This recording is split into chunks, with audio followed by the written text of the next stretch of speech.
ഓന്തോടിയ വേലി വരെ എന്ന ബനാന ടോക്ക് പോലെയാണ് എൻ്റെ ഓരോ ദിവസവും കടന്നു പോകുന്നത് കേട്ടോ. നമ്മൾ എവിടെയൊക്കെ ചെന്ന് പെട്ടാലും എന്തൊക്കെ കാര്യങ്ങളിൽ നമ്മൾ പോയാലും അവസാനം വന്ന് പെടുന്നത് ഇവിടെയൊക്കെ തന്നെ ആയിരിക്കും അല്ലേ. അപ്പോൾ എന്തായാലും ഞാൻ അടുക്കളയിൽ കയറിയിട്ടുണ്ട്. രാവിലെ തന്നെ അടുക്കള പണികളുമായിട്ട് നമ്മുടെ ഇന്നത്തെ വീഡിയോ തുടങ്ങുകയാണ്. അപ്പോൾ ഇന്ന് രാവിലെ കഴിക്കാൻ ഉണ്ടാക്കുന്നത് നമ്മൾ ചപ്പാത്തിയാണ് കേട്ടോ. അപ്പോൾ അതിനുള്ള കറി ഉണ്ടാക്കാനുള്ള പുറപ്പാടിലാണ്. ചപ്പാത്തിക്കുള്ള മാവൊക്കെ റെഡിയാക്കി വെച്ചിട്ടുണ്ട്. കുറച്ച് ഉരുളക്കിഴങ്ങും ഉള്ളിയും ഇഞ്ചിയും വെളുത്തുള്ളിയും തക്കാളിയും പറഞ്ഞ പോലെ എല്ലാം അങ്ങോട്ട് വെട്ടിക്കൂട്ടി വെച്ചിട്ടുണ്ട് കേട്ടോ. ഇതുകൊണ്ടൊരു കറി ഉണ്ടാക്കാൻ പോവാണ്. അപ്പോൾ ചപ്പാത്തിക്ക് കൂട്ടാനുണ്ടാക്കുമ്പോൾ ഇത്തിരി അങ്ങോട്ട് മസാല മണമുള്ള കൂട്ടാനൊക്കെ ആയിരിക്കില്ലേ ടേസ്റ്റ്. എന്നും നമുക്കിപ്പോൾ ചിക്കനും മീനും അല്ലെങ്കിൽ ബീഫും ഒന്നും ഉണ്ടാവില്ലല്ലോ. നമ്മുടെ വീട്ടിൽ എപ്പോഴും അങ്ങനെയൊന്നും ഉണ്ടാവില്ല. അപ്പം മിക്കവാറും ചപ്പാത്തികൾക്കൊക്കെ ഉരുളക്കിഴങ്ങ് കറിയോ മുട്ടക്കറിയോ സ്റ്റൂ അങ്ങനെയൊക്കെ ആയിരിക്കും ഞാൻ ഉണ്ടാക്കുന്നത്. ഇന്നിപ്പോൾ ഞാനിതാ ഉരുളക്കിഴങ്ങ് കൊണ്ട് നമ്മളൊരു ചിക്കൻ ഇല്ലാണ്ട് ഒരു ചിക്കൻ കറി പോലത്തെ ഒരു ടേസ്റ്റിൽ ഉണ്ടാക്കാമെന്ന് വിചാരിച്ചിട്ടാണ്. ഞാൻ മുന്നും ഇതുപോലെ വെച്ചിട്ടുണ്ട്. അപ്പോൾ ഒരു ചിക്കൻ ഇല്ലാണ്ട് ഒരു ചിക്കൻ കറി പോലത്തെ ഒരു കറി ഉണ്ടാക്കാനുള്ള ഒരു തയ്യാറെടുപ്പിലാണ് കേട്ടോ. അപ്പോൾ ഞാനിതാ കുക്കറൊക്കെ അടുപ്പത്ത് വെച്ച് കൊടുത്തിട്ടുണ്ട്. കുറച്ച് ഓയിലൊക്കെ ഒഴിച്ച് കൊടുത്ത് അതിലൊരു 2 കഷ്ണം കടുകുപട്ടയും ഗ്രാമ്പും ഒക്കെ ഇട്ട് നന്നായിട്ടൊന്ന് പൊട്ടിച്ചതിന് ശേഷം നമ്മളിതാ സവാളയൊക്കെ ഇട്ട് കൊടുത്തിട്ടുണ്ട് കേട്ടോ. അരിഞ്ഞ് വെച്ച സവാള ഇട്ട് കൊടുക്കുക. ഇഞ്ചി വെളുത്തുള്ളി ചതച്ച് വെച്ചിട്ടുണ്ട്, അതും ചേർത്ത് നന്നായിട്ട് അതിൻ്റെ ഒരു പച്ച വാസനയൊക്കെ പോണ വരെ അങ്ങോട്ട് ഇളക്കി കൊടുത്താൽ മതി. ഒരുപാട് അങ്ങോട്ട് ബ്രൗൺ ആവണം എന്നൊന്നുമില്ല. നമ്മൾ കുക്കറിലിട്ട് അടിക്കുന്നത് കൊണ്ട് തന്നെ നമ്മുടെ ഈ ഒരു ഉള്ളിൻ്റെ ആ ഒരു പീസൊക്കെ നന്നായിട്ട് അങ്ങോട്ട് വെന്ത് കുഴഞ്ഞ് വരും കേട്ടോ. അപ്പോൾ ഈ ഒരു രീതിക്ക് നമ്മൾ ഈ ഒരു ഉരുളക്കിഴങ്ങ് കറി ഉണ്ടാക്കുകയാണെങ്കിൽ നമുക്ക് ഈ ചോറിൻ്റെ കൂടെയും കഴിക്കാനായിട്ട് പറ്റും കേട്ടോ. നമ്മൾ ചിക്കൻ കറി കൂട്ടി ചോറ് കഴിക്കില്ല, അതേ ഒരു ഫീലൊക്കെ കിട്ടും നമുക്ക് ഈ ഒരു ഉരുളക്കിഴങ്ങ് കറി കഴിക്കുമ്പോൾ. അപ്പോൾ ഞാൻ എന്തായാലും ഇതാ രാവിലെ ചപ്പാത്തിക്കുള്ള കറിയും ഉച്ചക്കത്തേക്ക് ചോറിനും എടുക്കാമെന്നും പറഞ്ഞിട്ട് അങ്ങനെ ഉരുളക്കിഴങ്ങ് മസാല കറി ഉണ്ടാക്കുകയാണ് കേട്ടോ. അപ്പോൾ നമ്മൾ ഇട്ട ആ ഒരു ഇഞ്ചി വെളുത്തുള്ളിൻ്റെ ഒരു പച്ചമണമൊക്കെ മാറിയതിന് ശേഷം എന്താ മസാലപ്പൊടികളൊക്കെ അങ്ങോട്ട് ഇടുകയാണ് കേട്ടോ. ഓരോന്നായിട്ട് മുളക് പൊടിയും മല്ലിപ്പൊടിയും മഞ്ഞൾപ്പൊടിയും എല്ലാം ഇട്ട് നന്നായിട്ടൊന്ന് മിക്സ് ചെയ്തതിന് ശേഷം നമ്മൾ ഉരുളക്കിഴങ്ങ് ഉണ്ടല്ലോ അതും കൂടി ഇട്ട് കൊടുക്കുക. പിന്നെ തക്കാളി ഇട്ടിട്ടുണ്ട്, നല്ലോണം അങ്ങോട്ട് ഇളക്കി കൊടുക്കുക. പിന്നെ ആവശ്യത്തിന് കുറച്ച് വെള്ളം ഒഴിച്ച് ഉപ്പും ഇട്ടിട്ട് ഒരു 2-3 വിസിൽ വെച്ചാൽ മതി. ആ ഉരുളക്കിഴങ്ങ് വെന്ത് വരേണ്ട ഒരു സമയം കണക്കാക്കി അങ്ങനെ വിസിൽ വെച്ചാൽ മതി. അപ്പോൾ എന്തായാലും ഇതാ വെള്ളമൊക്കെ ഒഴിച്ച് കൊടുത്തിട്ടുണ്ട്. ഇനി വേണമെങ്കിൽ ഉപ്പ് ഇട്ട് കൊടുത്ത് അങ്ങനെ അങ്ങോട്ട് കുക്കർ അടച്ച് വെച്ചിട്ട് വേവിക്കാനായിട്ട് വയ്ക്കാം. ഇനിയിപ്പോൾ ഈ വെന്ത് വന്ന ആ ഒരു ഇതിലേക്ക് നമ്മൾ തേങ്ങ അരച്ചതും കൂടെ ചേർത്ത് കൊടുക്കുകയാണ് കേട്ടോ. ഇപ്പോൾ ഞാൻ ഈ തേങ്ങ അരച്ചതിൻ്റെ കൂടെ കസ്കസ് ഉണ്ടല്ലോ, നമ്മൾ ഗരം മസാലൻ്റെ പാക്കറ്റൊക്കെ വാങ്ങിക്കുമ്പോൾ ചെറിയ ചെറിയ കടുക് പോലെ, കടുകിനേക്കാളും ചെറുതായിട്ടുള്ള ഈസ്റ്റ് പോലെ ഉണ്ടാവും, ഇൻസ്റ്റൻറ്റ് ഈസ്റ്റ് പോലെ കിട്ടുന്ന ഒരു സംഭവത്തിന് നമ്മൾ കസ്കസ് എന്നാണ് പറയുക. അതൊരു 1/2 ടീസ്പൂണ് കസ്കസും ചേർത്തിട്ട് നമ്മൾ പച്ചത്തേങ്ങ അങ്ങോട്ട് അരച്ചതാണ് കേട്ടോ. അതും കൂടെ ചേർത്ത് കൊടുത്തിട്ടുണ്ട്. അല്ലെങ്കിൽ നമുക്ക് പെരുംജീരകം ഇട്ട് അരച്ചാലും കുഴപ്പമില്ല, അതും നന്നായിട്ടുണ്ടാവും. അപ്പോൾ ഞാനിവിടെ കസ്കസും ചേർത്ത് അരച്ച നമ്മുടെ തേങ്ങയും കൂടെ ചേർത്ത് കൊടുത്തിട്ടുണ്ട്. ഉപ്പ് നോക്കുമ്പോൾ കുറച്ച് കുറവുള്ള പോലെയുണ്ട്. അപ്പോൾ അതും കൂടെ ഒന്ന് ചേർത്ത് ആ മിക്സിൻ്റെ ജാറ് കഴുകിയ വെള്ളവും കൂടെ ഒഴിച്ചു കൊടുക്കുകയാണ് കേട്ടോ. അപ്പോൾ നമ്മുടെ ഉരുളക്കിഴങ്ങ് കറി പെട്ടെന്ന് തന്നെ റെഡി ആയിട്ടുണ്ട് അല്ലേ. എത്ര പെട്ടെന്നാണ് റെഡി ആയത്. എല്ലാം ഒന്ന് വഴറ്റിയതിന് ശേഷം ഇട്ട് കുക്കറിനകത്ത് ഇട്ടിട്ട് 2 കൂക്ക് കൂക്കുമ്പോഴേക്കും നമ്മുടെ കറി റെഡിയായി. ഇതാ തേങ്ങ അരപ്പും കൂടെ ചേർത്തു. ഒന്ന് തിളച്ച് വരുന്ന സമയത്ത് നമുക്ക് മല്ലിയിലയും കൂടെ ചേർത്തിട്ട് വാങ്ങി വെക്കാം കേട്ടോ. നമ്മുടെ അപ്പോൾ കറി റെഡി ആയിട്ടുണ്ട്. അപ്പോൾ ഇനി അടുത്ത പണി എന്താണെന്ന് വെച്ചാൽ നമ്മൾ കുഴച്ച് വെച്ച മാവൊക്കെ ഒന്ന് പരത്തിയെടുക്കാൻ പോവാണ് കേട്ടോ. ചപ്പാത്തിക്കുള്ള മാവൊക്കെ ഒന്ന് പരത്തിയെടുത്ത് ഉണ്ടാക്കണം. അപ്പോൾ കറി എന്തായാലും റെഡി ആയിട്ടുണ്ട്. അവസാനം കുറച്ച് മല്ലിയിലയും കൂടെ ചേർത്തിട്ട് എടുത്തു വിട്ടാൽ ഞാൻ. ഇനിയിപ്പോൾ അതാ ചപ്പാത്തിക്കുള്ള മാവൊക്കെ അങ്ങോട്ട് പരത്തി റെഡിയാക്കുകയാണ്. അപ്പോൾ രാവിലെ എണീറ്റിട്ട് നോക്കുമ്പോൾ ഉണ്ട് ചപ്പാത്തി പലക കഴുകാനായിട്ട് നോക്കിയപ്പോൾ ചെറുതായിട്ടത് ഇങ്ങനെ ഇതായിട്ടുണ്ടായിരുന്നു കേട്ടോ. പുഴുക്കുത്തൽ പോലെ വന്നിട്ടുണ്ട് നമ്മൾ. അപ്പോൾ അതൊന്നും ഇങ്ങനെ നോണ്ടി നോണ്ടി എടുത്തപ്പോൾ ഉണ്ട് അതിനകത്ത് വലിയൊരു പൊത്തും അതിനകത്ത് ഗോതമ്പ് പൊടി നിറച്ച പോലെ അങ്ങോട്ട് എന്താണ് ഉറവൻ പൊടി ഉണ്ടല്ലോ, ഉറവൻ കയറിയിട്ട് അങ്ങനെ ആയിട്ടുണ്ട്. അപ്പോൾ ചപ്പാത്തി പലക അതൊക്കെ കേട് വന്നു. അപ്പോൾ ഞാനിതാ ഒരു ഗ്രാനൈറ്റിൻ്റെ പീസ് ഉണ്ടല്ലോ, അപ്പോൾ അത് എടുത്തിട്ടാണ് കേട്ടോ. ഇപ്പോൾ ഇനിയിപ്പോൾ ഇതേ നടക്കുകയുള്ളൂ, ഇതിലായിരിക്കും ചപ്പാത്തി ഉണ്ടാക്കൽ. ആ പലകയൊക്കെ അങ്ങോട്ട് കേട് വന്ന് കിട്ടിയിട്ടുണ്ട്. അപ്പോൾ ഞാനിതാ ചപ്പാത്തിയൊക്കെ അങ്ങോട്ട് പരത്തി പരത്തി എടുക്കുന്നുണ്ട്. അത്യാവശ്യം നല്ല റൗണ്ടിൽ തന്നെ കിട്ടുന്നുണ്ട് കേട്ടോ. അപ്പോൾ കഴിഞ്ഞ ദിവസം ഞാനിങ്ങനെ പറഞ്ഞപ്പോൾ നമ്മുടെ രജിത പറയുന്നുണ്ടായിരുന്നു, ചേച്ചി ഞാൻ എങ്ങനെ ഉണ്ടാക്കിയാലും അത് ശ്രീലങ്കൻ മാപ്പ് പോലെ ആവുകയാണ്, ചപ്പാത്തി അങ്ങോട്ട് പരത്താനായിട്ട് കിട്ടില്ല എന്ന്. അപ്പോൾ ചിലപ്പോൾ ഈ മാവ് കുഴയ്ക്കുന്നതിൻ്റെ ഒരു രീതിക്ക് അനുസരിച്ചിട്ടായിരിക്കും കേട്ടോ നമുക്ക് ചപ്പാത്തി നേരെ കിട്ടുമോ കിട്ടില്ലയോ എന്നൊക്കെ ഇതാവണത്. എനിക്കും ഇടയ്ക്കൊക്കെ അങ്ങനെ സംഭവിക്കാറുണ്ട് കേട്ടോ. നന്നായിട്ട് അങ്ങോട്ട് കിട്ടില്ല. ചിലപ്പോഴൊക്കെ അത്യാവശ്യം നന്നായിട്ട് തന്നെ അങ്ങോട്ട് കിട്ടുകയും ചെയ്യും. ഇനിയിപ്പോൾ അതാ ചപ്പാത്തിയൊക്കെ പരത്തി എല്ലാം ഉണ്ടാക്കി റെഡിയാക്കി വെച്ചതിന് ശേഷം ഞാനിതാ ഉമ്മറ മുറ്റമൊക്കെ ഒന്ന് അടിച്ചു വിടാനായിട്ട് വരുന്നതാണ് കേട്ടോ. കാറ്റ് കാലം ആയതുകൊണ്ട് തന്നെ എത്രയൊക്കെ അങ്ങോട്ട് അടിച്ചാലും ഭയങ്കരമായിട്ട് കുപ്പ നിറയുന്നുണ്ട് കേട്ടോ. പൊതുവേ ഈ വഴിൻ്റെ ആ ഭാഗത്ത് ആ ഒരു ഇലയും ചപ്പലും ചവറും പറഞ്ഞ പോലെ മൊത്തം അങ്ങോട്ട് നിറഞ്ഞു നിൽക്കും. അപ്പോൾ രാവിലെ ഇപ്പോൾ അടിച്ചാൽ ഒരു 10 മണിയൊക്കെ ആകുമ്പോഴത്തേക്കും അങ്ങോട്ട് കുപ്പ നിറഞ്ഞിട്ടുണ്ടാവും. എന്ന് വെച്ചിട്ട് നമുക്ക് അടിക്കാതിരിക്കാനും പറ്റില്ലല്ലോ. അപ്പോൾ എന്തായാലും ആ ഉമ്മറ മുറ്റുമൊക്കെ ഒന്ന് അടിച്ച് വൃത്തിയാക്കുകയാണ്. അപ്പോൾ പിള്ളേരൊക്കെ അതാ ഓരോരുത്തരായിട്ട് പുറപ്പെടുന്നുണ്ട്. അപ്പോൾ ഇന്ന് ചാരുമോൾ സ്കൂളിലൊന്നും പോയിട്ടില്ല കേട്ടോ. അവൾക്ക് കാല് വേദനയായിട്ട് ഇപ്പോൾ 2 ദിവസം ലീവാണ്. അപ്പോൾ അവൾ ഇന്ന് സ്കൂളിൽ പോയിട്ടില്ല. ഏട്ടനാണെങ്കിൽ ഇന്ന് പണിയില്ലാത്തത് കൊണ്ട് ആൾ നേരത്തെ തന്നെ പുഴയ്ക്കൊക്കെ പോയിട്ടുണ്ട്.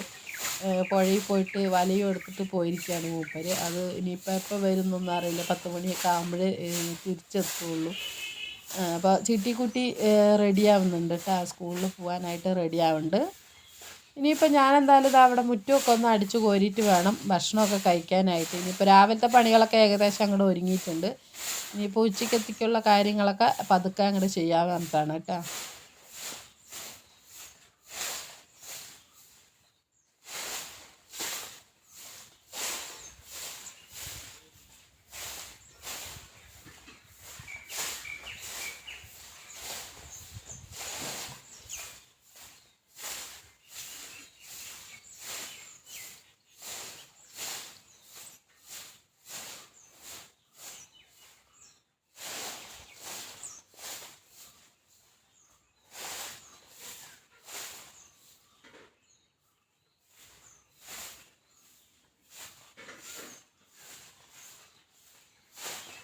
അങ്ങനെ മുറ്റുപടിയൊക്കെ കഴിഞ്ഞ് നേരെ കൈയും മുഖമൊക്കെ കഴുകിയിട്ട് വന്നതാണ് ഭക്ഷണം കഴിക്കാനായിട്ടിരുന്നു. രാവിലത്തെ ചപ്പാത്തിയും ഉരുളക്കിഴങ്ങ് കറിയും കട്ടൻ ചായയും കേട്ടോ.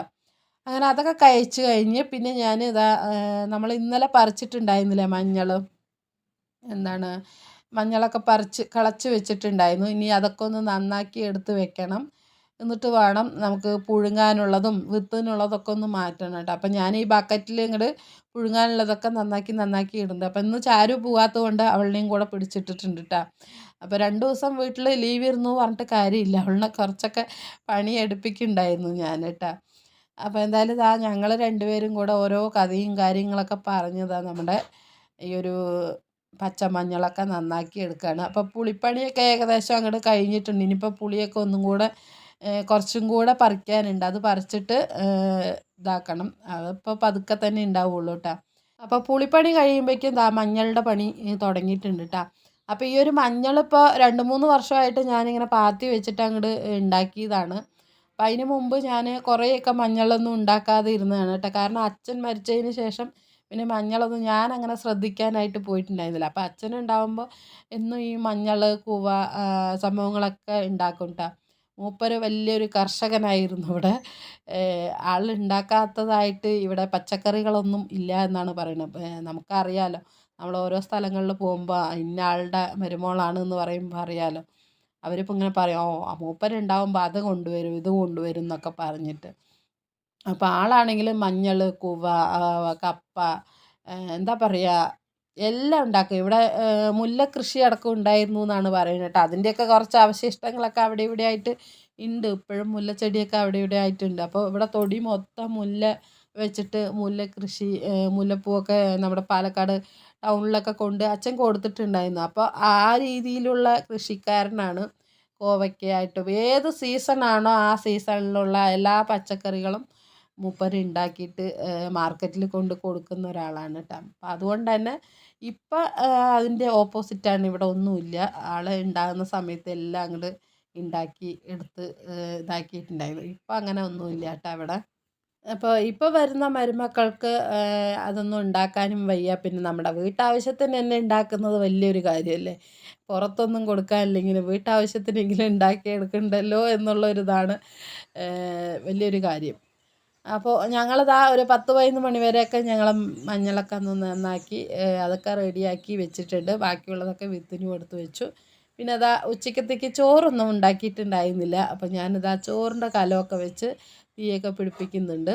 ഇനിയിപ്പോൾ ചോറിനുള്ള അരിയൊക്കെ ഇട്ടിട്ട് കുറച്ച് തുണിയുണ്ട് കഴുകാനായിട്ട്, അതും കഴുകിയിട്ട് കുളിയൊക്കെ കഴിഞ്ഞാൽ നമ്മുടെ ഉച്ചനേരത്തേക്കുള്ള പണിയൊക്കെ കഴിഞ്ഞിട്ടുണ്ട്. അപ്പോൾ ഉരുളക്കിഴങ്ങ് കറി വെച്ചത് കൊണ്ട് തന്നെ അതുണ്ട്. പിന്നെ ഞാൻ ഉച്ചക്കത്തേക്ക് പപ്പായ ഉപ്പേരിയൊക്കെ ഉണ്ടാക്കിയിട്ട് അതിൻ്റെ വീഡിയോസൊന്നും അങ്ങനെ എടുക്കാനായിട്ട് നിന്നില്ല. പിന്നെ അങ്ങോട്ട് വൈകുന്നേരം ആയപ്പോൾ അതാ പിള്ളേർ കിടന്നിട്ട് ഇങ്ങനെ എന്തെങ്കിലുമൊക്കെ വേണം കഴിക്കാൻ എന്നൊക്കെ പറഞ്ഞിട്ട് കേസരി ഉണ്ടാക്കി താമ്മ എന്നൊക്കെ പറഞ്ഞിട്ട് അങ്ങനെ നിൽക്കുകയായിരുന്നു കേട്ടോ. അപ്പം ഞാൻ കുറേയൊക്കെ പിന്നെ ഉണ്ടാക്കാമെന്ന് പറഞ്ഞു. പിന്നെ ഇപ്പം ചാരും അങ്ങോട്ട് മുൻകൈ എടുത്തത് ആൾ വേഗം തന്നെ ചീനച്ചട്ടിയൊക്കെ വെച്ച് റവയൊക്കെ വറുത്ത് വെച്ചു കേട്ടോ.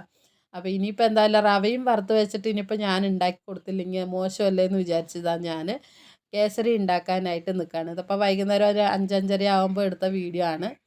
അപ്പോൾ റവയൊക്കെ നല്ല നെയ്യിൽ വറുത്ത് വെച്ചിട്ടുണ്ട്. ഇനിയിപ്പോൾ അത് അതിലേക്ക് വേണ്ട വെള്ളം ചൂടാക്കാനായിട്ട് വെച്ചിട്ടുണ്ട് കേട്ടോ. ഒരു 2 ഗ്ലാസ് വെള്ളം ഒഴിച്ച് തിളപ്പിക്കാൻ വെച്ചിട്ടുണ്ട്. അതിലേക്ക് കുറച്ച് നമ്മൾ ഏലക്കായും കൂടെ പൊടിച്ചിട്ട് ഒരു നുള്ള് കളർ പൗഡർ ചേർത്തിട്ടുണ്ട് കേട്ടോ. ജിലേബി പൗഡർ ഉണ്ടല്ലോ, മഞ്ഞ യെല്ലോ കളറ്, അത് ചേർത്ത് കൊടുത്തിട്ടുണ്ട്. ഇനിയിപ്പോൾ നമ്മുടെ ഈ വെള്ളമൊക്കെ ഒന്ന് നന്നായിട്ട് തിളച്ച് വരുമ്പോൾ നമ്മൾ നെയ്യിൽ വറുത്ത് വെച്ച നമ്മുടെ റവയും കൂടെ കുറേശ്ശെ ഇട്ടിട്ട് നന്നായിട്ടൊന്ന് മിക്സ് ചെയ്ത് കൊടുക്കാം.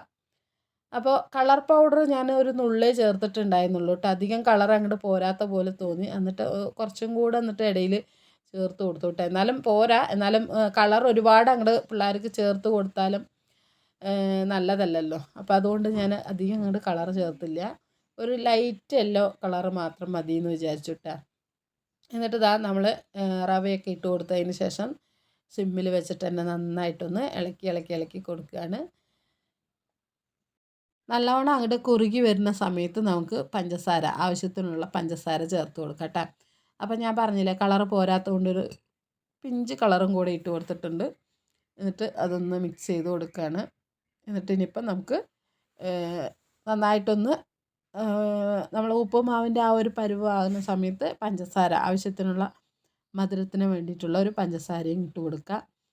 അപ്പം ഞാനിവിടെ പഞ്ചസാര അധികമൊന്നും ഇടില്ല കേട്ടോ. ഒരു ലൈറ്റ് മധുരം മതി എന്ന് പറഞ്ഞു. കാരണം ഒരുപാട് മധുരമായിട്ടുണ്ടെങ്കിൽ ഒരു മട്ടിക്ക് നമുക്ക് കഴിക്കാനായിട്ടൊരു ഇതുണ്ടാവും.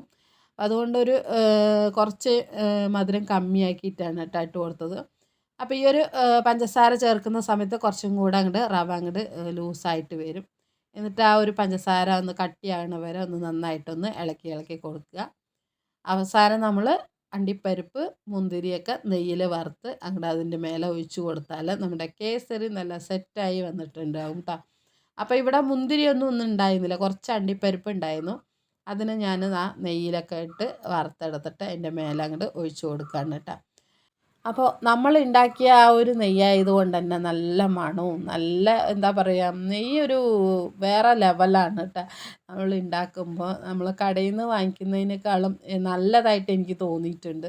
ഒരു ചിലവുമില്ല. നമ്മൾ പാല് വാങ്ങിക്കുന്നവരാണെങ്കിൽ, പശുവും പാല് വാങ്ങിക്കുന്നവരാണെങ്കിൽ വീട്ടിൽ തന്നെ ഉണ്ടാക്കിയെടുക്കാൻ പറ്റുകയാണെങ്കിൽ അത് അത്രയും ലാഭമാണല്ലോ. നല്ലേ, നമ്മൾ പാല് വാങ്ങിക്കുന്ന കാശ് നമ്മളതിൽ നെയ്യായി ഉണ്ടാക്കിയെടുക്കുമ്പോൾ അത് ഒരു ലാഭം തന്നെയാണ്.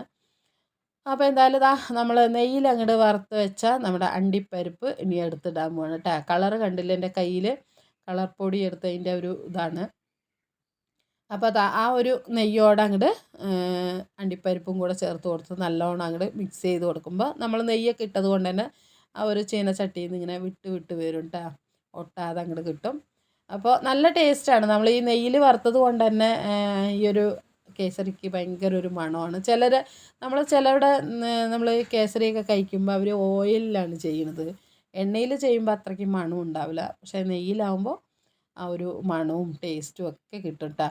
അപ്പോൾ എന്തായാലും നമ്മുടെ കേസരി റെഡി ആയിട്ടുണ്ട്. ഇതിനിപ്പോൾ ചൂടാറി തണുത്തതിന് ശേഷം കഴിച്ചാൽ കുറച്ചും കൂടെ ടേസ്റ്റ് ഉണ്ടാവും.